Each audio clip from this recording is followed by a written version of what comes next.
ದೊಡ್ಡಬಳ್ಳಾಪುರದಲ್ಲಿ ಪಾಕಿಸ್ತಾನಿ ಗ್ಯಾಂಗ್ ಜೊತೆ ಸಂಪರ್ಕ ಆರೋಪ.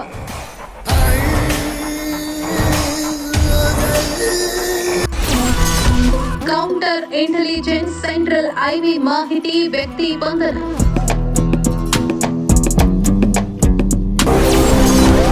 ಇನ್ಸ್ಟಾಗ್ರಾಂ ಮೂಲಕ ಪಾಕಿಸ್ತಾನಿ ಗ್ಯಾಂಗ್ ಜೊತೆ ಸಂಪರ್ಕ ಹೊಂದಿದ್ದ ಸೈಯದ್ ಅಬೂಬಕರ್ ಅರೆಸ್ಟ್.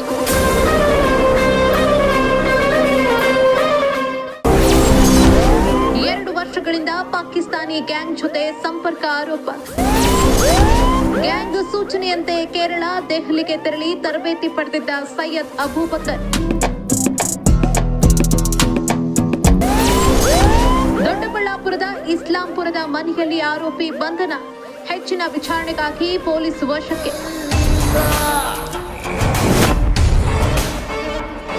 ಪಾಕಿಸ್ತಾನ ಮೂಲದ ಗ್ಯಾಂಗ್ನೊಂದಿಗೆ ಸಾಮಾಜಿಕ ಜಾಲತಾಣದ ಮೂಲಕ ಸಂಪರ್ಕ ಹೊಂದಿದ್ದ ಆರೋಪದ ಮೇಲೆ ದೊಡ್ಡಬಳ್ಳಾಪುರ ನಗರ ಪೊಲೀಸರು ವ್ಯಕ್ತಿಯೊಬ್ಬನನ್ನ ಬಂಧಿಸಿದ್ದಾರೆ. ಬೆಂಗಳೂರು ಗ್ರಾಮಾಂತರ ಜಿಲ್ಲೆಯ ದೊಡ್ಡಬಳ್ಳಾಪುರ ನಗರದ ಇಸ್ಲಾಂಪುರ ನಿವಾಸಿ 28 ವರ್ಷದ ಸೈಯದ್ ಅಬೂಬಕರ್ ಬಂಧಿತ ಆರೋಪಿ. ಕೌಂಟರ್ ಇಂಟೆಲಿಜೆನ್ಸ್ ಸೆಲ್ ಹಾಗೂ ಸೆಂಟ್ರಲ್ ಐಬಿ ಅಧಿಕಾರಿಗಳಿಂದ ದೊರೆತ ಮಾಹಿತಿ ಆಧಾರದ ಮೇಲೆ ಕಾರ್ಯಾಚರಣೆ ನಡೆಸಿದ ಪೊಲೀಸರು ಇಸ್ಲಾಂಪುರದಲ್ಲಿರುವ ಆತನ ಮನೆಯಲ್ಲಿ ಆರೋಪಿಯನ್ನ ಬಂಧಿಸಿದ್ದಾರೆ. ಪೊಲೀಸರ ಪ್ರಕಾರ ಆರೋಪಿ ಕಳೆದ 2 ವರ್ಷಗಳಿಂದ ಇನ್ಸ್ಟಾಗ್ರಾಂ ಮೂಲಕ ಪಾಕಿಸ್ತಾನ ಮೂಲದ ಗ್ಯಾಂಗ್ನೊಂದಿಗೆ ಸಂಪರ್ಕದಲ್ಲಿದ್ದ ಎನ್ನಲಾಗಿದೆ. ಪಾಕಿಸ್ತಾನದ ಶಾಜದ್ ಬುಟ್ಟಿ ನೆಟ್ವರ್ಕ್ಗೆ ಸಂಬಂಧಪಟ್ಟಂತೆ ಗ್ಯಾಂಗ್ನ ಸಾಮಾಜಿಕ ಜಾಲತಾಣ ಖಾತೆಯೊಂದರ ಮೂಲಕ ಸಂಪರ್ಕ ಹೊಂದಿದ್ದ ಆರೋಪ ಕೇಳಿಬಂದಿದೆ.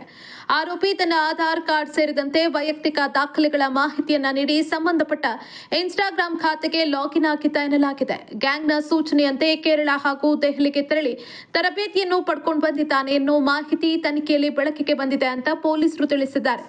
ಬಂಧಿತ ಸೈಯದ್ ಅಬೂಬಕರ್ ಎಸಿ ರಿಪೇರಿ ಕೆಲಸ ಮಾಡ್ತಾ ಇದ್ದ. ಜೊತೆಗೆ ಬೆಂಗಳೂರಿನ ಮಸೀದಿಯೊಂದರಲ್ಲಿ ಪಾಠ ಮಾಡ್ತಿದ್ದ ಎನ್ನಲಾಗಿದೆ.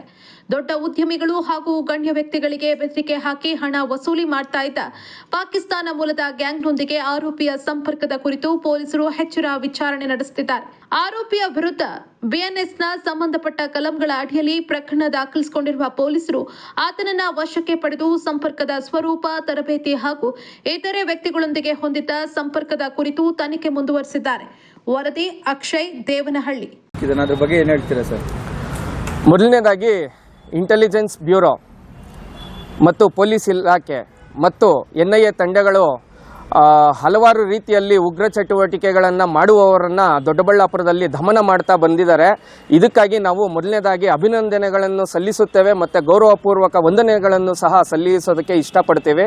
ನಮ್ಮ ಸಂಘಟನೆಯಾದಂಥ ವಿಶ್ವ ಹಿಂದೂ ಪರಿಷತ್ ಬಜರಂಗ ದಳದ ವತಿಯಿಂದ ಈ ಮೂಲಕವಾಗಿ ನಾವು ದೊಡ್ಡಬಳ್ಳಾಪುರ ಉಗ್ರರ ಹಾಟ್ಸ್ಪಾಟ್ ಅಥವಾ ಉಗ್ರರ ಲಾಂಚ್ ಪ್ಯಾಡ್ ಆಗುತ್ತಿದೆಯಾ ಅಂತ ಹೇಳುವಂತಹ ಅನುಮಾನಗಳು ಮೂಡಿ ಬರ್ತಿದೆ. ಯಾಕೆಂದರೆ 2019ರಲ್ಲಿ ಮಸೀದಿ ಒಳಗಡೆನೆ ಒಬ್ಬ ಉಗ್ರ ಸಿಕ್ಕಿರ್ತಾನೆ.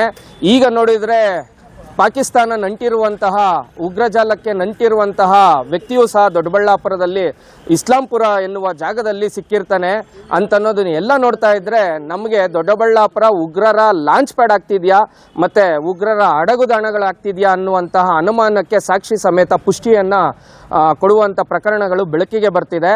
ಹಾಗೂ ಈ ಮೂಲಕ ನಾನು ಒಂದು ಕರ್ನಾಟಕ ಸರ್ಕಾರಕ್ಕೆ ಆಗ್ರಹವನ್ನು ಸಹ ಮಾಡ್ತೇನೆ. ಏನಂದರೆ ಕರ್ನಾಟಕ ಸರ್ಕಾರ ಉತ್ತಮ ಯೋಜನೆಗಳಾದಂಥ ಕ್ವೀನ್ ಸಿಟಿಯನ್ನು ದೊಡ್ಡಬಳ್ಳಾಪುರದ ಪಕ್ಕದಲ್ಲೇ ನೀಡ್ತಾ ಬರ್ತಿದೆ. ಹಾಗೂ ಹಲವಾರು ಯೋಜನೆಗಳನ್ನು ಸಹ ದೊಡ್ಡಬಳ್ಳಾಪುರ ಅಭಿವೃದ್ಧಿ ದೃಷ್ಟಿಯಿಂದ ಕೊಡ್ತಾ ಬರುತ್ತಿರುವ ಕಾರಣ ಈ ರೀತಿಯಾದಂಥ ಉಗ್ರರ ಅಡಗುದಾಣಗಳು ಆದರೆ ಮುಂದಿನ ಭವಿಷ್ಯತ್ತಿಗೆ ಇದು ಮಾರಕ ಆಗಿದೆ ಅನ್ನುವಂಥ ಮಾತನ್ನು ಈ ಮೂಲಕ ಸ್ಪಷ್ಟಪಡಿಸ್ತೇನೆ.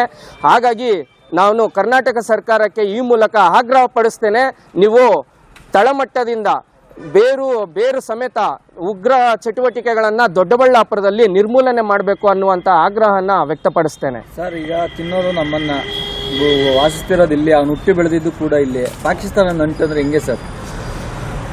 ನಾವು ಹೇಳ್ತಾ ಬರ್ತಿದ್ದೀವಿ, ಇಲ್ಲಿನ ದೊಡ್ಡಬಳ್ಳಾಪುರದಲ್ಲೇ ಅಂತಲ್ಲ, ಎಲ್ಲರಿಗೂ ಇಸ್ಲಾಂ ಅನ್ನುವಂಥ ಮೂಲಭೂತವಾದಿತನ ಏನಿದೆ ಇದು ವ್ಯಾಪಕವಾಗಿ ಹರಡ್ತಾ ಇದೆ.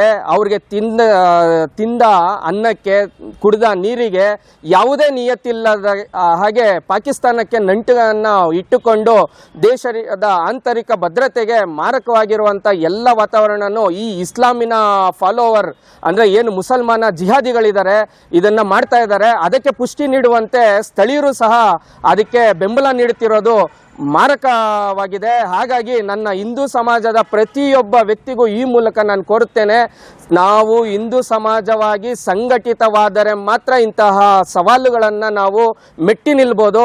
ಹಾಗಾಗಿ ಹಿಂದೂಗಳೆಲ್ಲ ಒಗ್ಗಟ್ಟಾಗಬೇಕು ಅಂತ